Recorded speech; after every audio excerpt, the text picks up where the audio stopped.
வணக்கம் நண்பர்களே. .NET Core web APIயை ஆங்குலர்லேருந்து ஆங்குலர் சர்வீசஸை யூஸ் பண்ணி எப்படி ஃபெச் பண்ணி அந்த டேட்டாவை எப்படி நம்ம யூஐயில் அழகாக காமிக்கிறது அப்படிங்கிற பற்றி தான் இந்த வீடியோவில் பேச போகிறோம். வாங்க, இந்த வீடியோ இன்ட்ரெஸ்டிங்காக இருக்கும், வீடியோக்குள்ளே போகலாம்.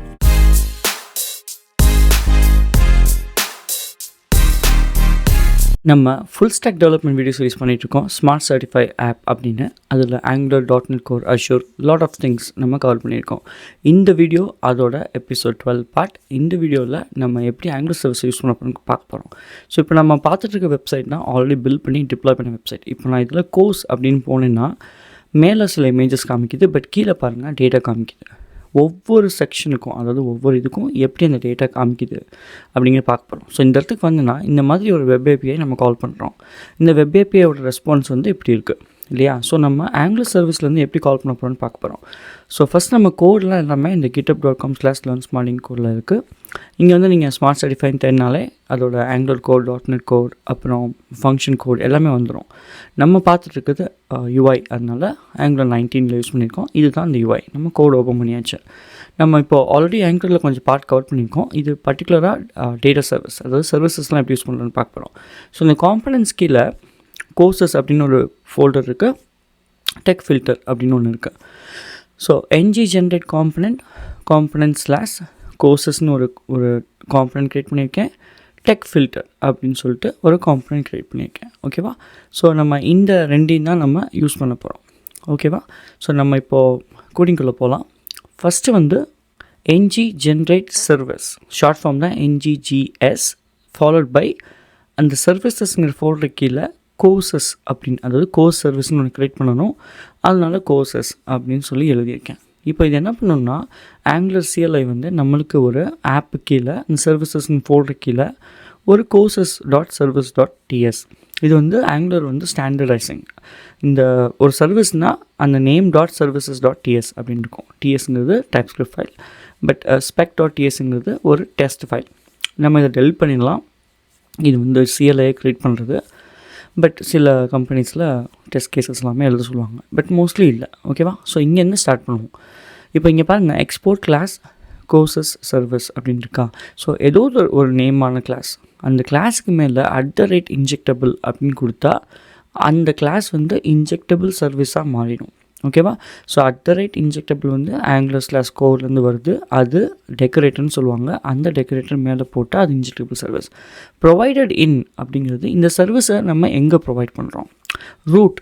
இதுதான் best practice. So provided in root அப்படின்னா என்ன அர்த்தம்னா, இந்த சர்வீஸை மெயின் ரூட் மாடியூலுக்கே கொடுத்துக்கலாம். அப்படின்னா என்ன அர்த்தம், ரூட்டு கீழே தானே எல்லோரும் இருக்காங்க, காம்பனன்ட்ஸு யாராக இருந்தாலும், காம்பனன்ட்ஸு சர்வீசஸ்லாம். ஸோ அதில் யார் கேட்டாலும் ஒரே இன்ஸ்டன்ஸ் தான் இந்த ஆங்குலர் வந்து எடுத்து கொடுக்கும். ஓகேவா? இதுக்கு இதுதான் அர்த்தம். ஓகே. ஸோ நம்ம கிளாஸ்க்கு மேலே இன்ஜெக்டபிள் டெக்கரேட்டர் ப்ரொவைடட் இன் ரூட்னு கொடுத்தா இது ரூட்லேயே அவைலபிள், இது யார் கேட்டாலும் அது கொடுக்கும். ஓகேவா? இதுதான் நீங்கள் முக்கியமாக தெரிஞ்சுக்க வேண்டியது. ஓகேவா? நம்ம இன்டர்வியூ கொஷின்ஸில் வேறு டீட்டெயில்ஸ்லாம் பார்ப்போம், ப்ரொவைடட் இன் வேறு எங்கே கொடுக்கலான்னு. ஸோ நம்ம இப்போ இங்கே என்ன பண்ண போனோம்னா, கன்ஸ்ட்ரக்டர்னு ஒன்று க்ரியேட் பண்ணிட்டோம். பேசிக்கலி ஒரு கிளாஸுக்கு ஒரு கன்ஸ்ட்ரக்டாக இருக்கும். இப்போ ஃபஸ்ட்டு வந்து ப்ரைவேட் ஒரு பேஸ் URL அப்படின்னு சொல்லிட்டு ஒரு வேரியபிள், அதில் வந்து நம்மளோட அதாவது நம்ம எந்த URL கால் பண்ண போகிறோமோ அந்த URL நம்ம அங்கே சேவ் பண்ண போகிறோம். ஓகே. இந்த கன்ஸ்ட்ரக்டரில் நம்ம என்ன இன்ஜெக்ட் பண்ணுறோம் அப்படின்னா, இன்ஜெக்ட்னா இன்னொரு சர்வீஸ் வந்து நம்ம இங்கே இன்ஜெக்ட் பண்ண முடியும். ஸோ ப்ரைவேட் ஸ்பேஸ் ஒரு வேரியபிள் நேம் கோலன் என்ன டைப், இதில் HttpClient அப்படிங்கிறது தான் டைப். இது எங்கேருந்து வருது, angular/common/http அப்படிங்கிறதுலேருந்து வருது. ஸோ இது வந்து ஆங்குலர் வந்து ஆட்டோமேட்டிக்காக இந்த சர்வீசஸை நம்மளுக்கு கொடுக்கும். நம்ம இப்போது ஒரு மெத்தட் எழுத போகிறோம், கெட் கோர்சஸ். நான் எழுதுறதுக்கு முன்னாடி அது சஜஷன்ஸ் காமிக்குது. ஸோ கெட் கோர்சஸ்ங்கிறது என்ன அர்த்தம், எதுக்காக அப்படி பேர் கொடுக்குறோம் அப்படின்னா, இது ஒரு HTTP கெட் கால். HTTPயில் கெட்டு, போஸ்ட்டு, புட்டு, டெலிட்லாம் இருக்குது இல்லையா. கெட்டுங்கிறது டேட்டாவை நம்ம கேட்குறோம். ஓகே. ஸோ இந்த பேஸ் URL/courses. ஸோ பேசிக்கலி இங்கே வந்து பாருங்கள், பேஸ் URLங்கிறது என்ன, இதான் வந்து ஹோல் URL. நம்ம ஃபஸ்ட்டு டொமைன் நேம் வரும், ஃபாலோட் பை /API வரும், ஃபாலோட் பை கண்ட்ரோலர் நேம். இப்போ இந்த கண்ட்ரோலர் நேம் மாறுங்கிறனால இந்த பேஸ் URLங்கிறது இதை இப்போ நம்ம ஹைலைட் பண்ணியிருக்கோம் இல்லையா, அது மாறாது. ஸோ நம்ம இப்போ நம்ம யூஆர்எல் ஃபார்மேட் பண்ணியிருக்கோம். பேஸ் யூஆர்எல் ப்ளஸ் /கோர்ஸுங்கிறது ஃபைனல் கோர்ஸ் யூஆர்எலாக மாறிடும். ஓகே, இந்த HTTP கிளைண்ட்டுங்கிறது ஒரு மாடியூல். இந்த மாடியூல் இப்போ நம்ம எப்படி நம்ம சர்வீஸுக்கு ப்ரொவைடட்னு கொடுத்தோம், அந்த மாதிரி இந்த HTTP கிளைண்ட்டுக்கு நம்ம ஒரு இடத்துல போய் கான்ஃபிகர் பண்ணணும். ஓகே, நீங்கள் இந்த app.config.tsல வந்தீங்க அப்படின்னா இது ஸ்டாண்டர்லோன் காம்பனண்ட், இது வந்து ஸ்டாண்டர்லோன் சர்வீஸ்னால இப்படி இருக்கும். இந்த இடத்துல அப்ளிகேஷன் கான்ஃபிகரேஷனில் வந்து ப்ரொவைட் HTTP client அப்படிங்கிற மெத்தட்குள்ளே with interceptor from dependency injection அப்படின்னு இன்பில்ட் மெத்தட் இருக்குது. இது எல்லாமே இன்பில்ட் மெத்தட். ஓகே, இதில் எங்கேருந்து வருது பாருங்கள், Angular/common/HTTP அதுக்குள்ளேருந்து வருது. இது வந்து ஆங்குலரோடது. ஓகேவா, இதை நம்ம கொடுத்தா தான் ஆங்குலர் ரன் டைமில் பில்ட் பண்ண போயும் இந்த சர்வீஸை இதுக்கு கொடுக்க முடியும். இல்லைன்னா இப்படி ஒரு சர்வீஸ் ரெக்கக்னைஸ் பண்ணலன்னு சொல்லிட்டு ரன் டைம் லெவல் காமிக்கும். ஓகேவா, ஓகே, நம்ம இப்போ இது கொடுத்தாச்சு, இதான் ரெஸ்பான்ஸ் இல்லையா.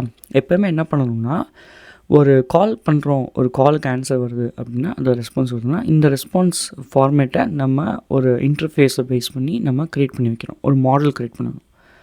ஓகே, நல்லா தெரிஞ்சுக்கோங்க. இந்த மாடல் வந்து எக்ஸாக்டாக என்ன வருதோ அதுபடி க்ரியேட் பண்ணால் நம்மளுக்கு கொஞ்சம் ஈஸி. வேறு RxJS ஆப்ரேட்டர் யூஸ் பண்ணி மாடலோட நேமை கூட மாற்றலாம், ப்ராப்பர்ட்டிஸை. பட் நான் என்ன பண்ணியிருக்கேன், எக்ஸ்போர்ட் இன்டர்ஃபேஸ் ஒரு name which is course in this case, அப்புறம் இந்த ப்ராப்பர்ட்டிஸ் நேம் எல்லாம். இந்த ப்ராப்பர்ட்டிஸ் நேம் எல்லாமே எக்ஸாக்டாக ரெஸ்பான்ஸோட இதை லைக் எக்ஸாக்டாக மேட்ச் பண்ணணும். இங்கே பாருங்கள், இதுதான் இந்த 5 தான் அங்கேயும் இருக்குது. சிலது ஸ்ட்ரிங், சிலது பூலியன், சிலது நம்பர். அது பேஸ் பண்ணி நம்ம அங்கே டைப் கொடுப்போம். ஓகே, இந்த கொஷின் கவுண்ட்டுங்கிறது நம்பர், இதுக்கு மேலே இருக்கிறது பூலியன், ஸ்ட்ரிங் நம்பர். இங்கே பாருங்கள், number string Boolean number. Okay, so இது மாடல்ஸ் ஃபோல்டர் கீழே course.tsங்கிறது கீழே இருக்குது. ஓகே, இப்போ நம்ம மெயின் காம்பனண்ட்டுக்கு போயிடும். கோர்ஸ் காம்பனண்ட்டில் அங்கே தானே இந்த டேட்டா வேணும். ஸோ நம்ம இங்கே என்ன பண்ணுறோம்னா, கோர்சஸ் அப்படின்னு சொல்லி ஒரு வேரியபிள், அது என்ன டைப், அது வந்து டைப் ஆஃப் கோர்ஸ். ஆனால் இந்த ஸ்கொயர் ப்ராக்கெட் போட்டால் அரேன்னு அர்த்தம். அதாவது ஒன்றுக்கு மேற்பட்டது தானே வருது நம்ம ரெஸ்பான்ஸில். அதனால courses is nothing but array of course. Initialize பண்ணுறோம் ஈக்குவல் டு எம்டி ப்ராக்கெட். அப்படின்னா இனிஷியலைஸ் ஒரு கோர்ஸுங்கிற ஒரு வேரியபிளுக்கு, அரே ஆஃப் கோர்ஸ் வேரியபிளுக்கு நம்ம இனிஷியலைஸ் பண்ணிட்டோம். இப்போ நம்ம எழுதின சர்வீஸை இந்த கன்ஸ்ட்ரக்டரில் இந்த மாதிரி கொடுத்தோம் அப்படின்னா ஆங்குலர் வந்து எடுத்து ஒரு சர்வீஸ் இன்ஸ்டன்ஸ் வந்து கொடுக்கும். ஓகேவா, இப்படி தான் ஃபஸ்ட்டு கன்ஸ்ட்ரக்டரில் ஒரு சர்வீஸை இன்ஜெக்ட் பண்ணணும். ஓகே, இப்போது நம்ம லோட் கோர்சஸ் அப்படின்னு சொல்லிட்டு ஒரு லோக்கல் மெத்தடில் இந்த courses.get கோர்சஸ் தானே நம்மளோட பேர். அடுத்து .subscribe. ஓகே, இப்படி கொடுத்தோம் அப்படின்னா, இப்படி சப்ஸ்கிரைப் பண்ணாமல் இப்படி கொடுத்தோம் அப்படின்னா அது யாருமே எதிர்பார்க்கல இல்லையா. அதனால் அந்த கால் கூட நடக்காது. ஸோ தெரிஞ்சு வச்சுக்கோங்க, இந்த கால் நடக்காது. கெட் கோர்சஸ் வந்து observable of some return type பண்ணுறதுனால .subscribe அதோட வேல்யூ என்னவா வரப்போகுது, ஒரு அரே ஆஃப் கோர்சஸ் வரப்போகுது. ஓகே, ஸோ நம்ம அந்த கோர்ஸ் வந்து இப்படி இருக்கும். வந்ததுக்கப்புறம் இந்த கோர்சஸ்ங்கிற வேரியபிளில் இதை போய் நம்ம சேவ் பண்ணிடு அப்படின்னு சொல்கிறோம். இங்கே பாருங்கள், அசிங்கமாக திட்டுது. வரப்போகிறது வந்து எனி ஆஃப் டைப்னு இருக்குது, நீ போய் அதை அரே ஆஃப் கோர்ஸில் போய் அசைன் பண்ணுறியே, எனக்கு தெரியாது, எனக்கு எப்படி மாற்றணும்னு தெரியாது அப்படின்னு சொல்லுது. அப்படின்னா என்ன அர்த்தம்னா, இந்த கெட் கோர்ஸில் என்ன ரிட்டன் டைப் போகுதுங்கிறத நம்ம இங்கே டிஃபைன் பண்ணவே இல்லை. இந்த கோலன் கொடுத்து அப்சர்வபிள் ஆஃப் நம்மளுக்கு ஆல்ரெடி தெரியும் அது கோர்ஸ் ஆஃப் அரே தான் வரப்போகுது அப்படின்னு.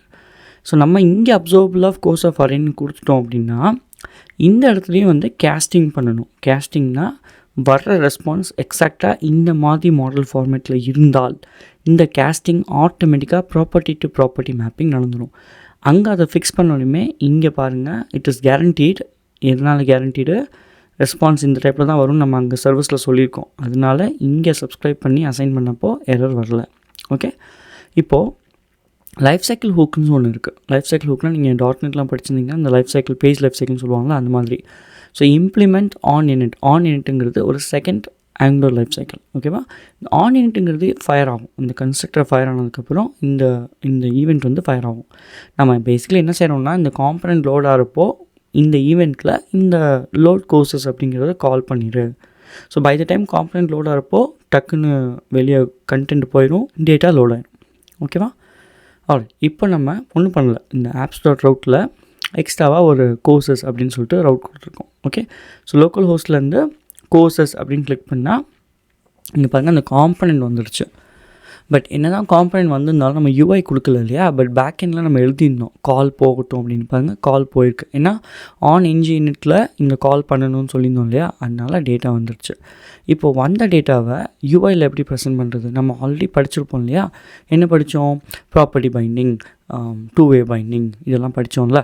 இதெல்லாம் பேஸ் பண்ணி அப்புறம் இந்த டைரக்டிவ்ஸ் ngif, ngfor அதெல்லாம் யூஸ் பண்ணி எப்படி யூஐ கண்டுபிடிக்க போகிறோம் அப்படின்னு சொல்லுவோம். ஸோ ஒரு குயிக்காக ஒரு எக்ஸாம்பிள் சொல்கிறேன். ஓகே, ஒரு டேட்டா வருது.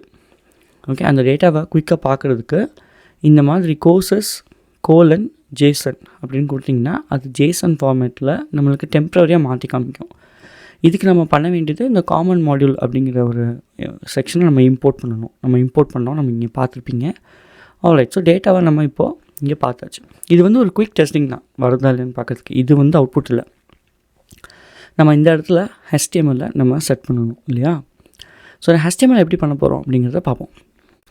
ஆல்ரைட், இப்போ நம்ம சர்வீஸ், அதாவது ஆங்குலர் சர்வீஸில் எப்படி HttpClient யூஸ் பண்ணி ஒரு டேட்டாவை இன்ஜெக்ட் பண்ணி, அதாவது சர்வீஸ் மூலிமா டேட்டாவை கால் பண்ணி அந்த டேட்டாவை எப்படி காம்பனண்ட்டில் பார்க்குறது அப்படிங்கிறத நம்ம இப்போ பார்த்தோம்.